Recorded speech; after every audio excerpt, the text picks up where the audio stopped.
Okay. All right. You ready? Yep. Okay. So, then, this is like part 2 of the fertility. Fertility. This is part 2 of the fertility journey. And I brought Gray in because they were, they were just as an active part in the first one.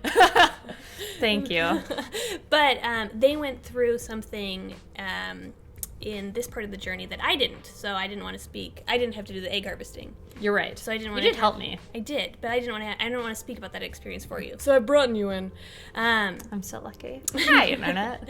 So after flunking out of IUI school, we moved to IVF. And talk about how we made that transition. Like you said, we got kicked out of our IUI program. The doctors basically said, you can keep trying, but it would be unwise. And it'd be a waste of money. Right. And so the first thing we did was kind of talk to a couple places, we wanted to explore our options. Ultimately, we ended up going with one that our doctor had recommended, and we went with them for a couple of reasons. We really thought that the care staff was exceptionally kind, really knew their stuff. Asked us our pronouns. Yeah. Which is always it's such a low bar, but... green flag. Yeah, it's a green flag. And there was just a lot of inclusivity on their site and a bunch of other stuff, and it was recommended by another queer couple as well. But most importantly, we went with this option because it provided a really unique financial route for us, and trying to make a baby can be very expensive. Yeah. And so this option, it kind of felt weird to us a little bit because the program kind of mixes in capitalism and family creation and family building, money, like money back guarantees. It like mixed all of that into a big smooshy pool that kind of gave me weird vibes. Hey, Editing Ash here quick. Just to be clear, the program itself didn't give me any weird vibes. In fact, I was appreciative of the program because it made family building for Gray and I a little bit more accessible in some ways. But I think what gave me weird vibes was just this like wrestling with the mental decision of like, do we try for a family do we try for a baby without this guarantee, or do we like try for a baby or our money back? I don't know. There was something about it that felt like I was buying a car rather than starting a family, and especially now that I've met my kids, like they feel beyond priceless. And I've thought about this for a while because like whenever folks are family planning, like financials is definitely usually a huge part of it, and I guess I still kind of struggle to articulate why the whole money back guarantee felt odd to me. Maybe somebody in the comments will be able to help me explore or explain or articulate it. Maybe some of you have an understanding of what's weirding me out. So if you think you do, feel free to share it in the comments. But there was always a part of that I really appreciated because it did give us some security and made the process accessible to us, but also it just felt odd. I don't know. What do you help me? What's causing friction in my brain? But like at the end of the day, in the world that we live in, all those things are linked, intrinsically linked. We wish they weren't. But I wish that everything was covered, and if people wanted to have kids, then that's another video though. Yeah. And that's a big part of it, like I discussed in last video, and I'll discuss in like just a second. In this video, I think like one piece of the puzzle that weirds me out is it seems sad and unfair to me that even having a baby is such a privilege and not accessible to everyone in the world that we live in, and that bums me out. But then there's like another piece of the puzzle that's definitely pretty big, that's more personal, and it's maybe I'll make a video about it, make a video talking about it in the future. But it's also, I feel like it's really important to discuss the finances like openly and candidly, like informed consent. I want folks to know what they may or may not be getting themselves into, and a lot of this stuff isn't discussed, so it can be a really unpleasant big surprise. And obviously I feel really uncomfortable discussing it because I bring it up a lot, mostly because I picture my kiddos in the future maybe watching this stuff, and I worry that what they'll hear is me complaining about the cost, and that in that way they might feel like a burden or feel unwanted, and that kind of breaks my heart and makes me sad because I never want them to feel this way. And then so I feel like I'm kind of walking this line because honestly I haven't really, I mean, I've said it was a lot of money and it was hard, but like if I was being really truthful, like it was incredibly hard. It was like emotionally and fiscally so challenging for us. I know it might sound like I talk flippantly about the cost because because I'm trying to walk this line between like letting folks know, hey, this is what you're might be in for, and it can be hard, but I also I really just don't want that to be conflated with complaining. And I don't want my future kiddos to maybe hear that making them was so hard in a way that wasn't worth it. So yeah, I'm just trying to navigate this world of like, hey, it was not easy, and not easy is actually an understatement. But also, if I don't know, my future babies are watching this, you are so wanted. It was a challenge that I would happily face over and over and over again for you. And then I also feel bad complaining because like I said last video, even though it was so hard, we still did it, which means we were able to do it. And there are folks in this world who are unable to do it no matter how much they want it.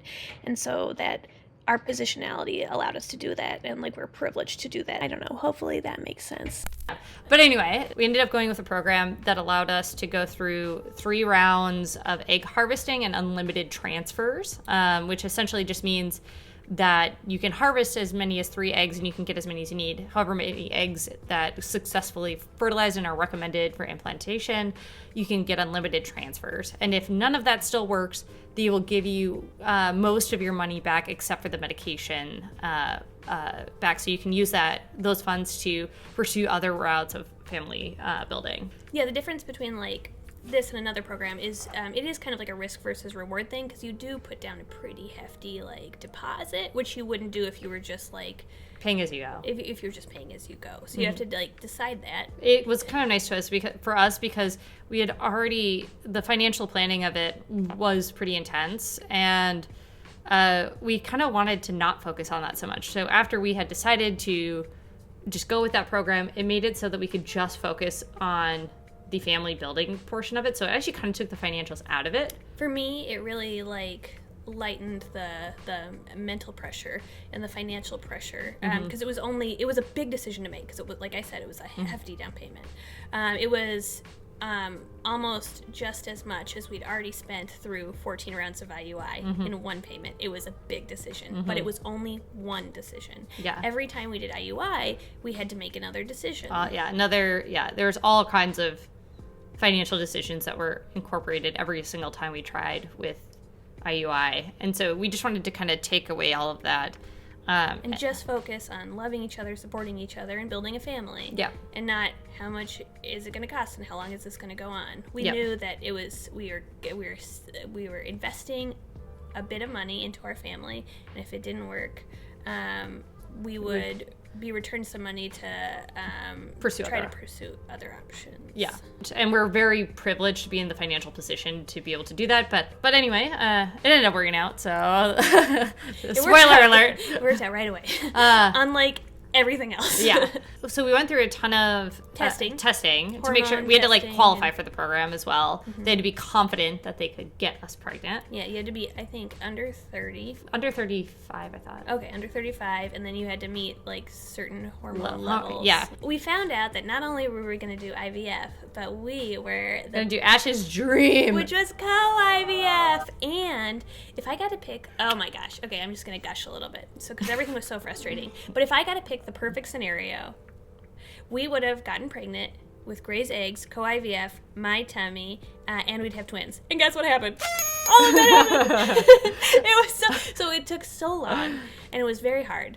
But in the end, everything happened. So really, just like hold out, folks, because the stars... Yeah, it did work. Yeah, it did end up working out. The stars will align. It did. But we went through a lot of testing. We found out that I have like an inhospitable uterus, and you have dusty eggs. Yeah, your uterus is lumpy. We already knew that, though, from... Because I had already had a surgery to correct some of that before. And then we found out that my fish hormone, which is the, like, follicle-stimulating hormone... How many fishes Ash has in their tummy? The follicle-stimulating hormone Yeah. was really high, which means that it takes a lot more hormone for it to work. So basically, it looked like the typical hormone level for a much older person. Yeah, like a 40-year-old. So I have dusty eggs, and you had a lumpy uterus. Yeah, but I had great eggs. But together, our powers combined. Yeah. And so we decided to pursue that. What we didn't know is there was a very long wait to actually go through the cycles. So it ended up taking a couple more months before we were actually like into the program. But then like this time last year, I started actually doing my shots. So content warning. So I ended up having to take shots every day, multiple times a day.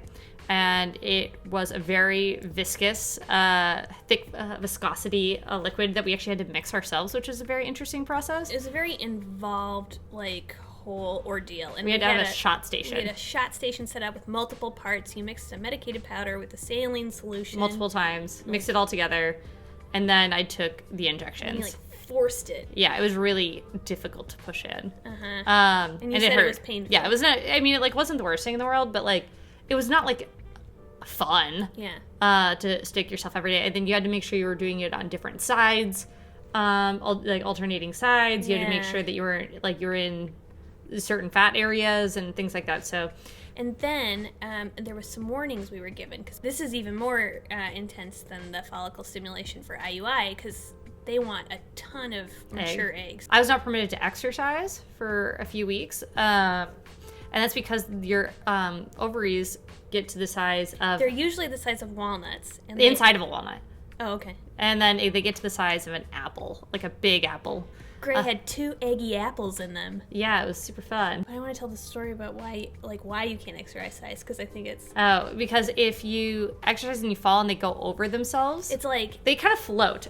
Yeah. So ovaries, like, kind of, like, they're not, like, latched in. They're kind of just bopping around there. But if they flip over... They can cut out and then you can die. It can cut off the circulation of something, and it can be very bad. Yeah. So they're like, don't exercise. Don't even walk your dog. Don't even walk your dog. Yeah, in case they pull you and you fall. Be still. And so you had 2 kind of, like, engorged ovaries. And there was, a lot of pressure. Yeah. It was not very fun.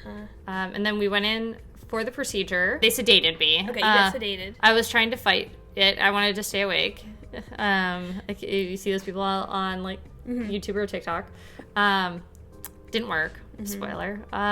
But they got 10 eggs, and then 6 of them were mature. We found out that they got 10 eggs that day, and then a few days later we found out that 6 of them were mature, and then even later we found out that 4 successfully fertilized. And then even later we found out that all of those 4 fertilized were viable. But what they did not tell me was that I thought I was going to be able to go exercise, like, right after my surgery. And it turns out that you have to wait another 2 weeks after that because your content warning again, medical stuff, that your ovaries then swell with blood, and they stay that size, and they slowly go down. Because they were the size of apples, right? But then they suck out the eggs, so then just like blood fills it in. Yeah, and so it was uncomfortable, right? Yeah, it was not very fun. Yeah. But then then it was my turn. Then it was your turn.